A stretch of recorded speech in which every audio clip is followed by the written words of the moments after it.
Olá pessoal, como vocês estão? Espero que estejam todos bem. Então, dando continuidade aí aos nossos trabalhos, né? Já estamos aí na nossa reta final.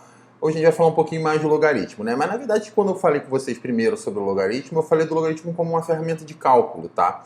Hoje a gente vai dar um tratamento um pouco diferente, a gente vai trabalhar de uma outra aplicação nisso e, portanto, o tema de hoje é escala logarítmica.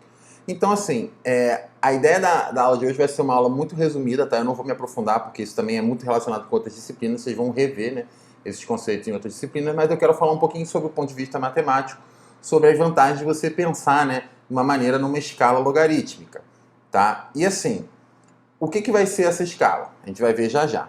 Então, assim, para falar em uma escala logarítmica, talvez não tenha um exemplo mais conhecido, né? Imagino que todos vocês conheçam, que é a escala de Richter. Então, o que é essa escala de Richter, né? Ela é uma escala que é utilizada para medir a magnitude de sismos, tá?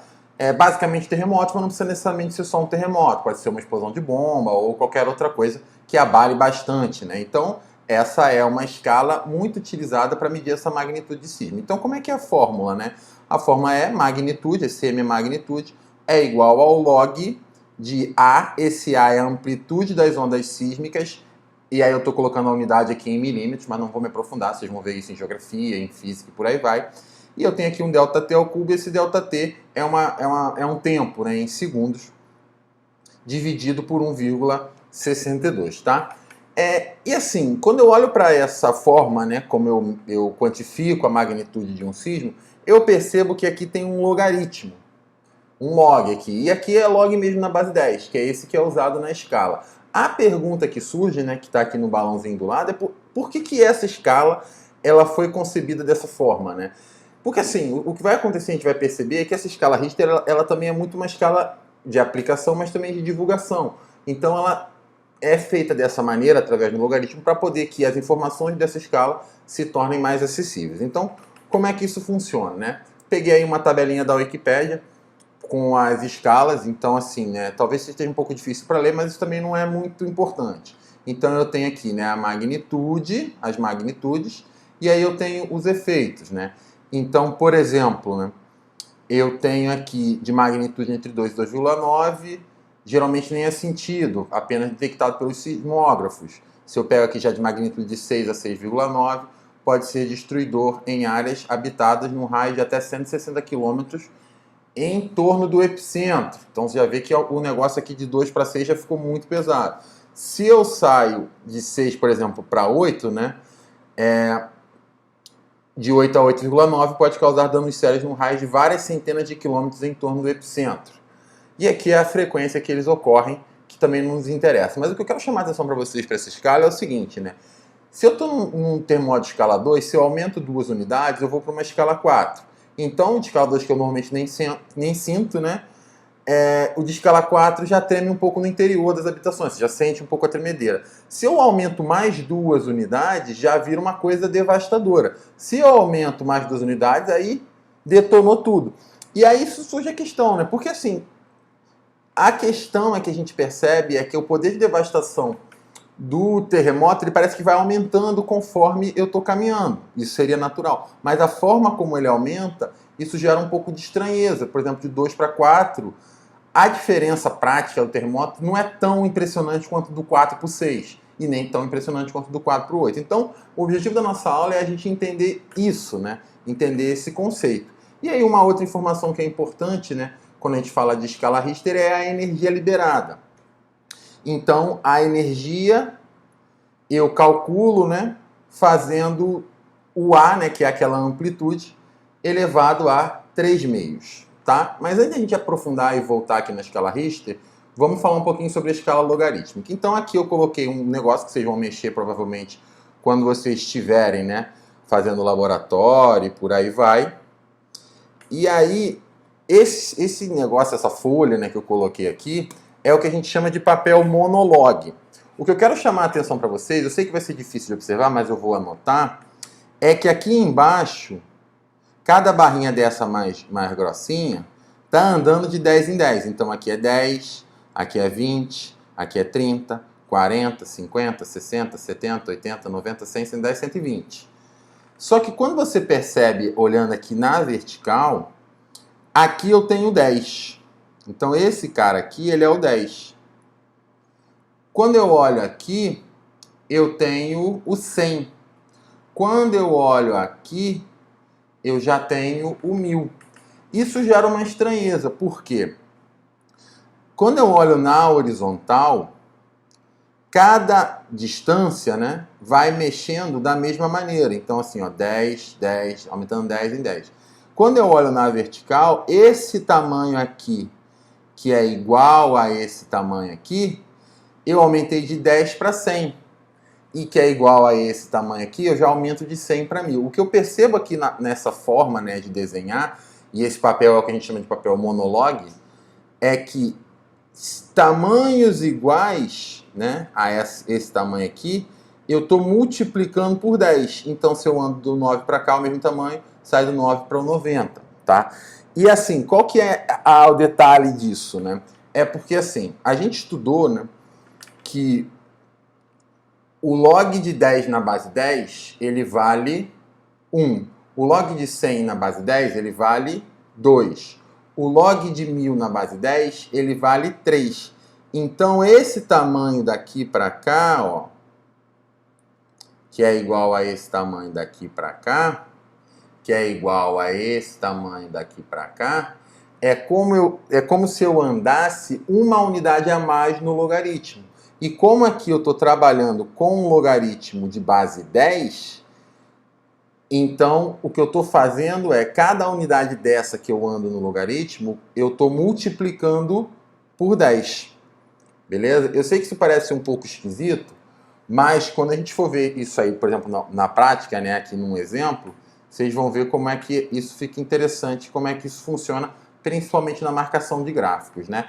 Aí aqui, para poder desenhar o gráfico nesse papel, eu escolhi uma função só para ajustar e facilitar a minha visualização, tá? F de x igual a 10 elevado a x sobre 10, beleza? Por que eu estou fazendo isso, né? Porque aqui embaixo está andando de 10 em 10. Se andasse de 1 em 1, eu ia botar 10 elevado a x. Mas aqui embaixo está andando de 10 em 10. Então, o que eu quero que você perceba aqui é o seguinte, né? Se eu calcular a imagem do 10 por essa função, isso vai ficar igual ao quê? A 10 elevado a 10 sobre 10, que é 1, então isso vai ser igual a 10. Então, se eu marco aqui nesse gráfico, né? Eu marco 10 no eixo x, 10 no eixo y, observo aqui a interseção, e eu tenho aqui esse ponto do gráfico. Se eu calculo a imagem do 20, isso vai ser 10 elevado a 20 sobre 10, que é a mesma coisa que 10 elevado a 2, que é 100.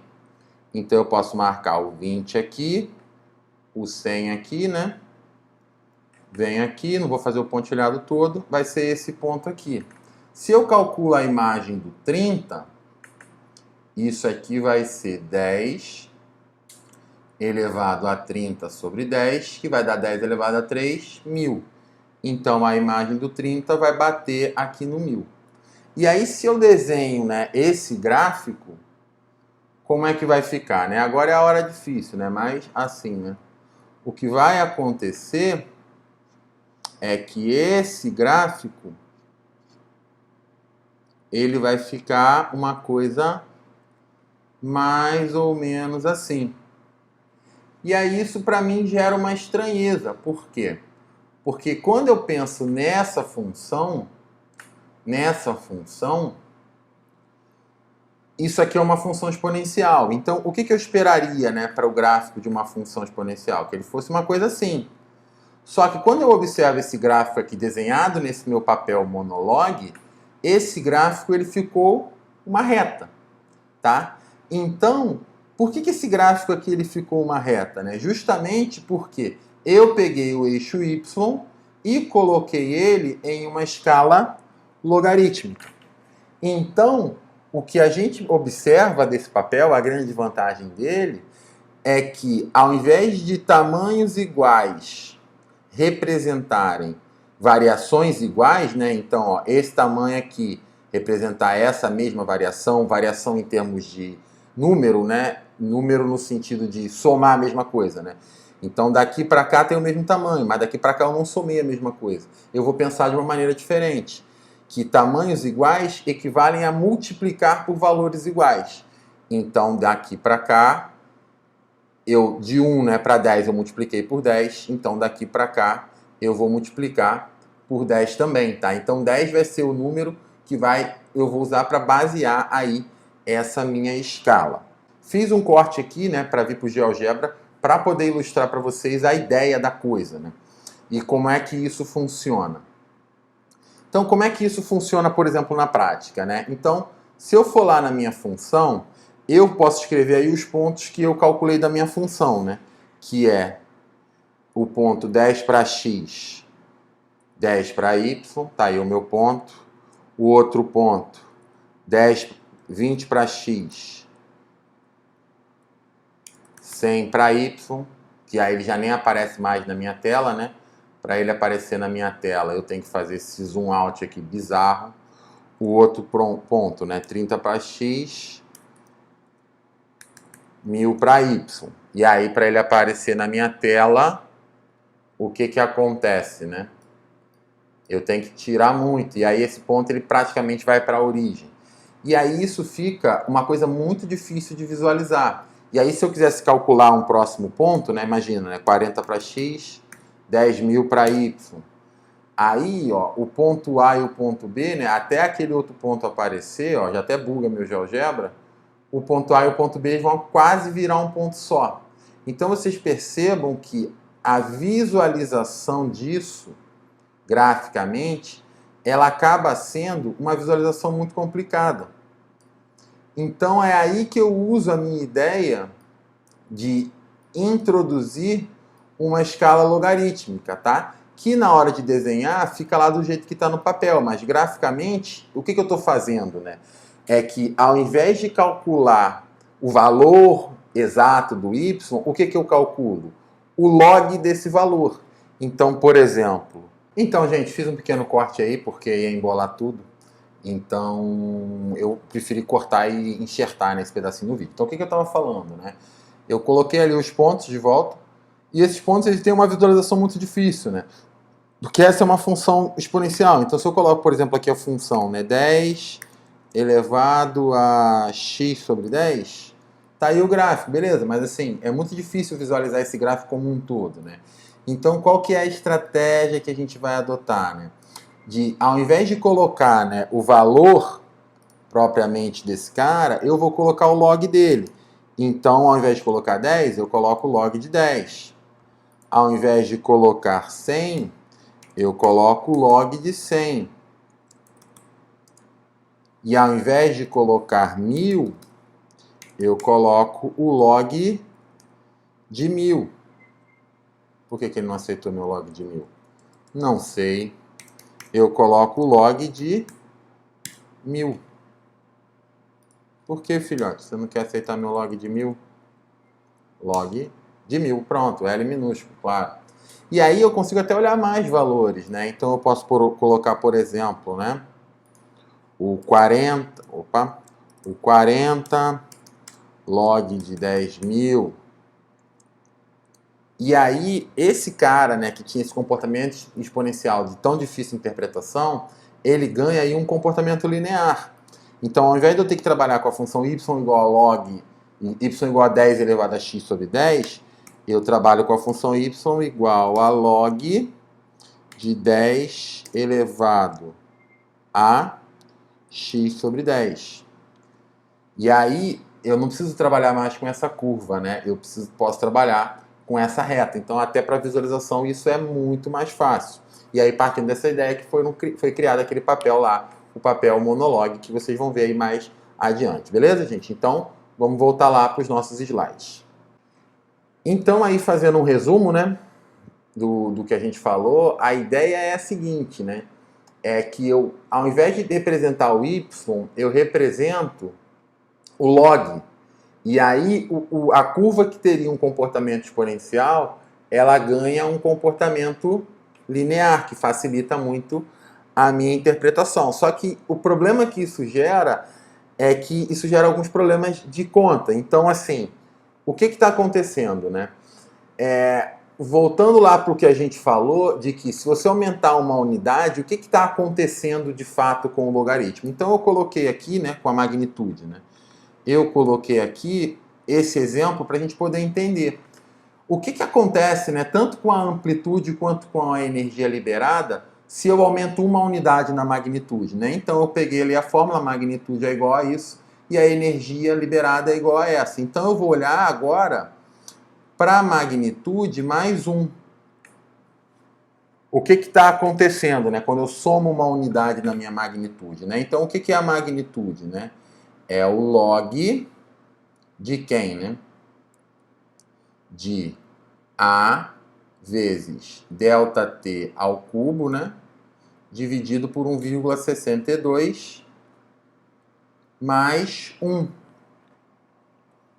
Só que o que é esse 1, né? Eu vou trabalhar nesse 1 como sendo log de 10 na base 10. Então isso vai ficar o log de A vezes ΔT ao cubo sobre 1,62 mais o log de 10 na base 10. E aí eu uso a propriedade, né, do logaritmo, que é voltar, né, a soma, virar a multiplicação. Então, somar 1 na magnitude, o que vai acontecer, né? Vai pegar o log de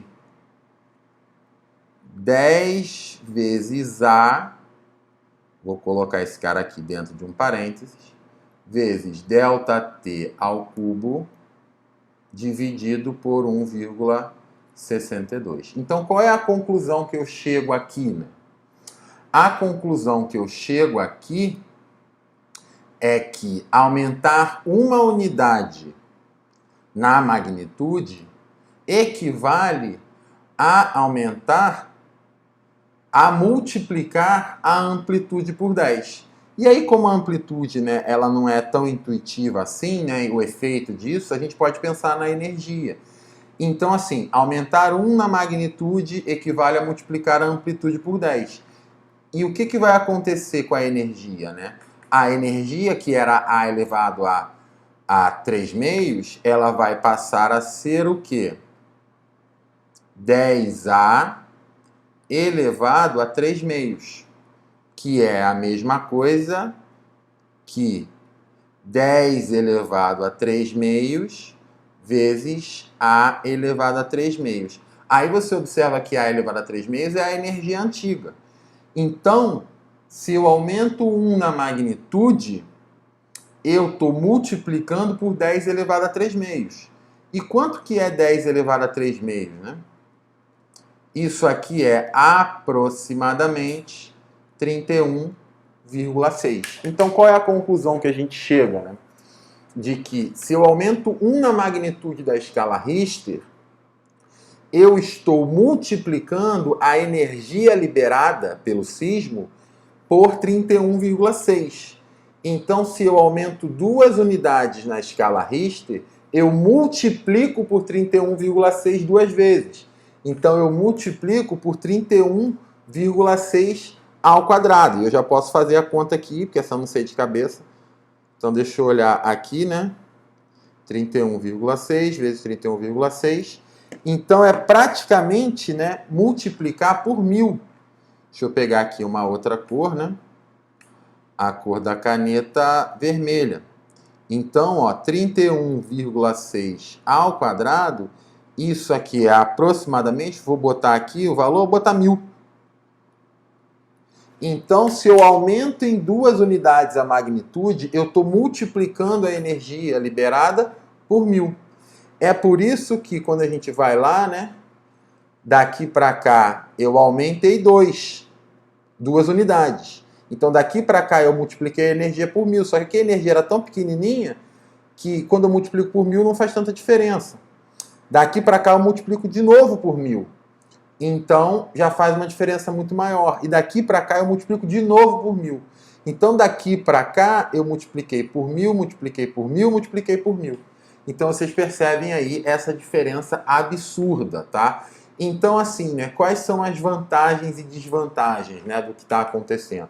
A vantagem de eu trabalhar com uma escala logarítmica é que fica mais fácil a visualização e até a comunicação, né? Então eu falo, por exemplo, um terremoto de grau 4, vocês conseguem olhar naquela tabela e veem que é um terremoto que treme um pouquinho, mas está tranquilo.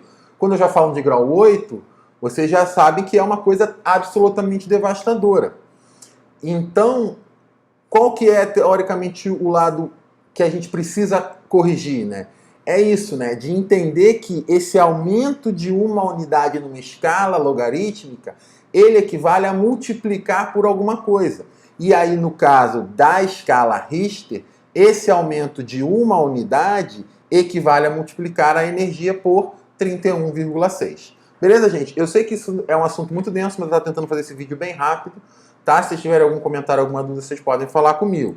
E aí, para terminar, uma frase aí que me foi sugerida, que são as nossas escolhas que revelam quem realmente somos, muito mais que as nossas qualidades. A frase aí do personagem Alvo Dumbledore, da saga Harry Potter. Da minha parte, eu lia, né, Harry Potter no lançamento, até o 5º livro, eu acompanhava lançando o livro, comprava e lia, mas aí do 5º para o 6º livro eu perdi o interesse, vi os filmes, mas não li os livros até hoje. Quem sabe um dia eu volto. Agradeço quem assistiu até o final e até o próximo vídeo.